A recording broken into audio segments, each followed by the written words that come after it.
Hey MGTOWs, this is Vention. Boy, my salad garden has bolted, and it's time to level that. Yeah, they get pretty aggressive and wild when they go to seed. Got some seeds on that. Maybe I should just recycle them and plant again next year or in the fall. Grapes are really taking over. Gotta get the hedge trimmer out and knock them back, otherwise they'll end up covering the whole house. Got some grapes on the launching pad up there. Good times. The idea is with this overhead thing is to have the grapes hanging down so you can just reach up and pick a bunch of grapes. Well, had to resort to taking my car to the shop. The rear brakes have been in bad shape for a while, so I ordered some parts and I was gonna do them, but I ended up getting a job injury at work. That's the problem when you get to be in your 50s. You basically end up getting kind of fragile as far as like physical things go, and you can actually get hurt pretty easy. It's one of the downsides of being old. There is no perfect life. You can either be old and have gone through the effort of accumulating assets and building wealth and you got a paid off house and paid off vehicles and stuff, but your body starts falling apart on you. And of course, when you're young, you've got that resilience. I was practically bulletproof when I was in my 30s and 20s. Man, I was like, I could do pretty much anything.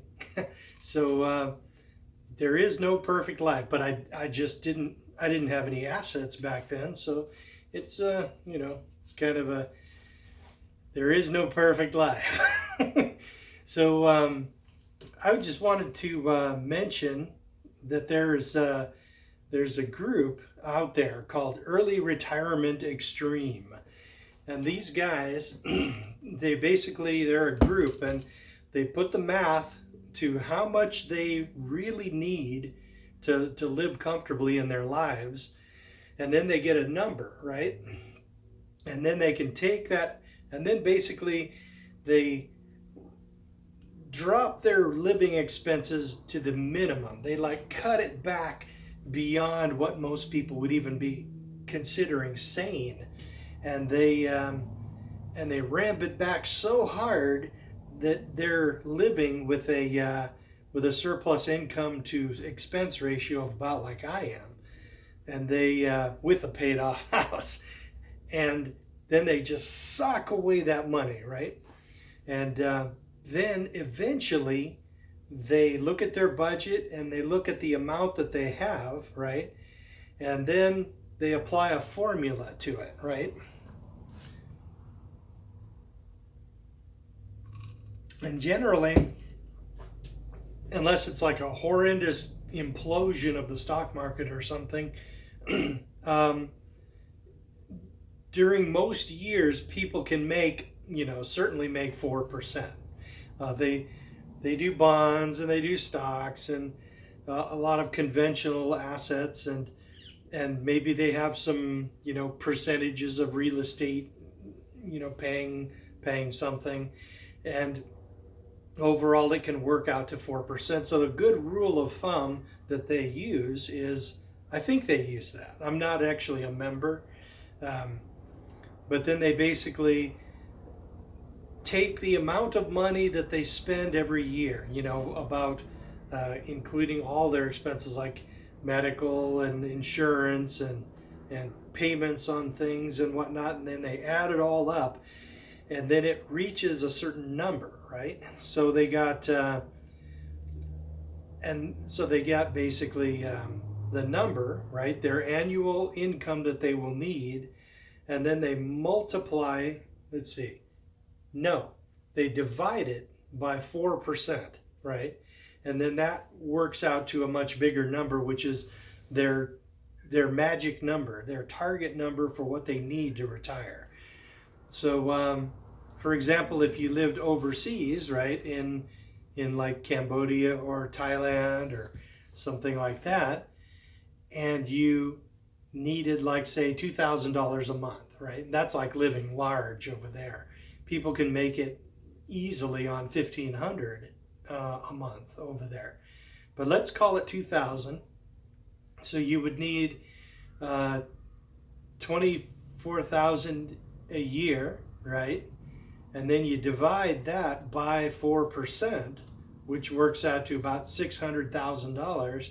And that is what you would need if you wanted to draw that much money every month overseas, right?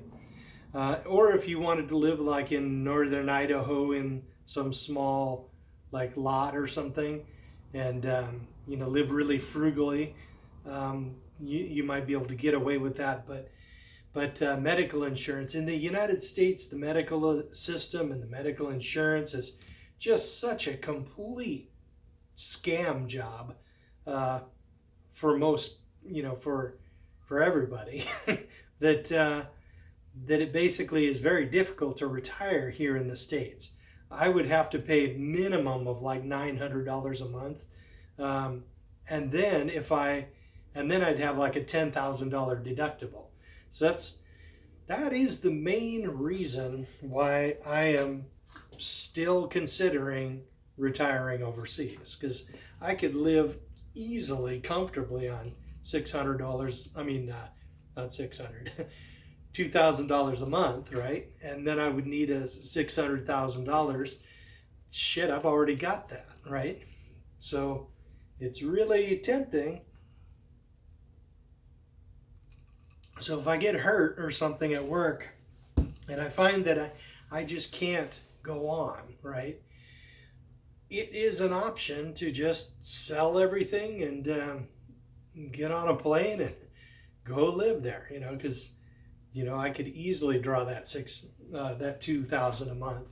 So and also if you like needed like let's see, maybe 2,500, that'd be about 750,000. Yeah, easily.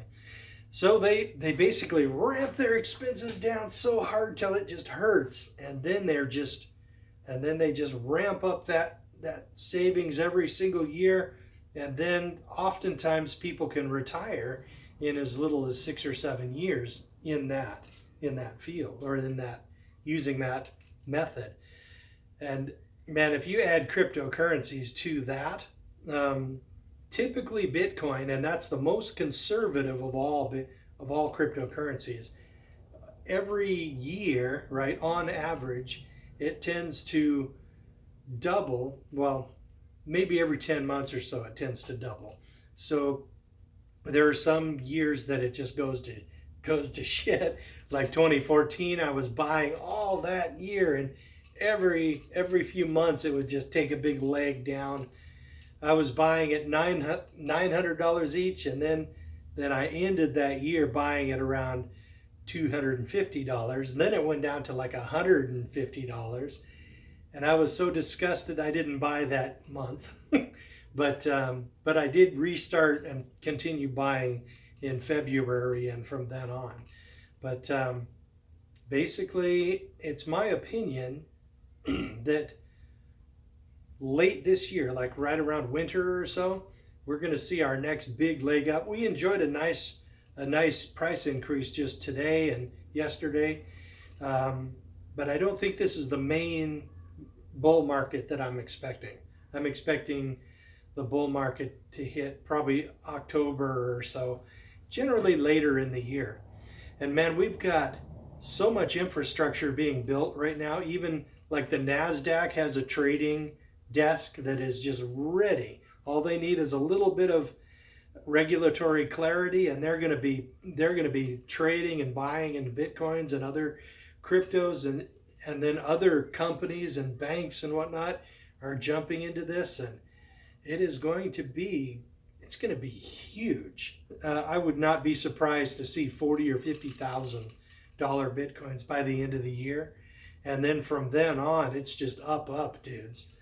We're going to, of course, have big pullbacks just like we had in 2013, 2014, and then last year and this year.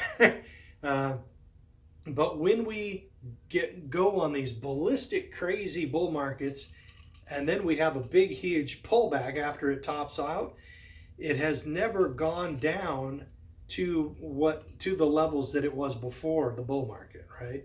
So basically, it was like $1,000 most of 2016, and then 2017 it was ramping up and to like 2,000 or 3,000 for most of the year, and then we shot up to 19.5 and then crashed down to 5,800, but we never went back to the actual lows of before the bull market. So once we hit this 40, 50, $60,000 Bitcoins, we might pull back to like 20,000, in which case that's plenty, that I'm good right there. So I'm just buying Bitcoins every month, using that, the philosophy of early retirement extreme. I recommend searching some videos on that. Those people they've got some good ideas. So other than that, I'm just gonna limp around the house a little bit on my twisted up knee, and then heal up and go back to work on Saturday, and then good times. So yeah, there is no perfect life. You're either beat up physically and old with assets, or you are poor and young and vital and strong. So take your pick. The only thing that generally can make a man old and poor as fuck is by getting married.